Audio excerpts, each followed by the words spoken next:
3.8 untuk kelas 12. Materinya adalah tentang fenomena kuantum. Baiklah, sedikit tentang fenomena kuantum, bahwa perlu peserta didik ketahui bahwa fenomena kuantum bisa dipakai pada saat kita misalnya polisi sedang menyelidiki suatu kasus sidik jari penjahat, ya, seperti itu, dan itu memakai rumus fenomena kuantum. Baiklah, apa itu fenomena kuantum? Kalian simak baik-baik PowerPoint yang akan Ibu berikan sebentar lagi. Jangan lupa video ini di subscribe, kemudian di like, lalu berikan komentar pada kolom komentar. Terima kasih, selamat menyaksikan. Baiklah anak-anak kelas 12, pada bab 6 kita akan mempelajari tentang fenomena kuantum. Konsep dan fenomena kuantum tepatnya. Nah, seperti di video awal tadi, sebelumnya Ibu akan menjelaskan tentang tujuan pembelajaran. Kalian bisa baca, ada 5 tujuan pembelajaran yang akan kita pelajari pada fenomena kuantum. Baiklah, kita akan masuk ke definisi fenomena kuantum. Sebelum Ibu akan memberitahu apa itu definisi dari fenomena kuantum, ini adalah rumus dari fenomena kuantum. Nah, kalian bisa lihat, jadi pada dasarnya fenomena kuantum tidak hanya dimanfaatkan dalam teknologi identifikasi sidik jari, tetapi pada teknologi-teknologi lainnya. Misalnya, teknologi printer dan juga mesin fotokopi. Serta masih banyak lagi yang lainnya yang belum kita ketahui lebih banyak tentang fisika. Fisika ini bisa mempelajari ilmu-ilmu yang dulu dan akan terjadi.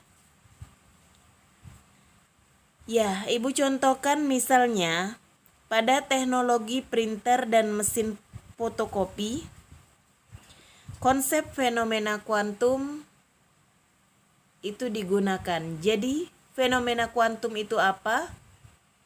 Fenomena kuantum adalah fisika modern. Ya, anak-anak. Nah, dalam ilmu fisika, kuantum, jamak atau kuanta, adalah jumlah minimum dari setiap entitas fisika atau sifat fisika yang terlibat dalam suatu interaksi. Nah, konsep-konsep fenomena yang akan dipelajari dalam bab ini meliputi radiasi thermal dan teori kuantum Planck. Lalu ada efek fotolistrik, ada sinar X, ada efek Compton, radiasi benda hitam tentunya, ada panjang gelombang de Broglie, dan masih banyak lagi yang bisa kita pelajari pada fenomena kuantum.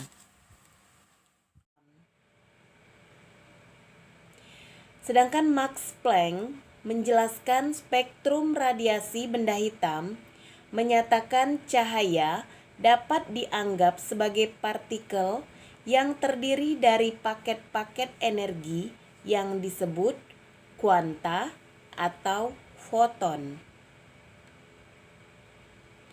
Lalu ada teori Planck. Terbukti dengan adanya fenomena efek fotolistrik dan efek Compton jika cahaya dianggap sebagai partikel. Lalu radiasi kalor yang dipancarkan oleh suatu benda bergantung pada suhunya. Nah, makin tinggi suhu, makin besar pula energi kalor yang dipancarkannya.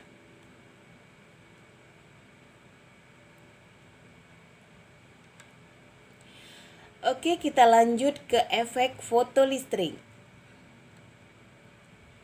Peristiwa terlepasnya elektron-elektron dari permukaan logam itu disebut dengan elektron foto.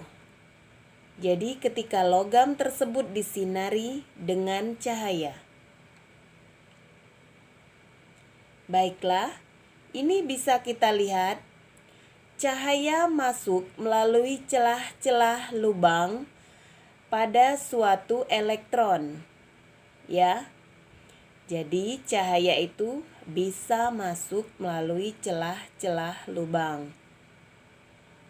Nah, kalian lihat, saat tabung ditempatkan di ruang gelap, ternyata jarum galvanometer G menunjukkan angka 0. Ketika cahaya monokromatis dengan frekuensi tertentu diarahkan ke plat K, maka galvanometer G mencatat adanya arus.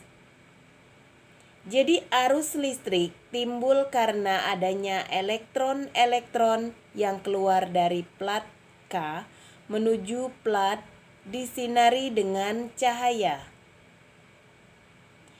Potensial kritis terjadi saat tidak ada arus listrik yang mengalir dalam rangkaian. Berarti tidak ada elektron yang keluar plat K. Nah, di teori de Broglie, partikel atau seperti elektron yang bergerak ada kemungkinan memiliki sifat gelombang dengan panjang gelombang tertentu. Alfa sama dengan H per P atau alfa sama dengan H per M dikali V. Di mana alfa itu adalah panjang gelombang, jadi sebagai sifat gelombang. Sedangkan P adalah momentum, yaitu sebagai sifat partikel. Baiklah, selesai. Nah, untuk tugas kali ini, silahkan kalian selesaikan pertanyaan yang akan Ibu ajukan berikut, yaitu kenapa sidik jari itu bersifat unik? Jadi, dalam sidik jari, polisi bisa menemukan informasi tentang pelaku kejahatan. Nah, ini ada hubungannya dengan fenomena kuantum. Silakan kalian cari jawabannya dan kalian bisa jawab langsung melalui nomor WA Ibu Rika. Terima kasih. Sekian. Wassalamualaikum warahmatullahi wabarakatuh.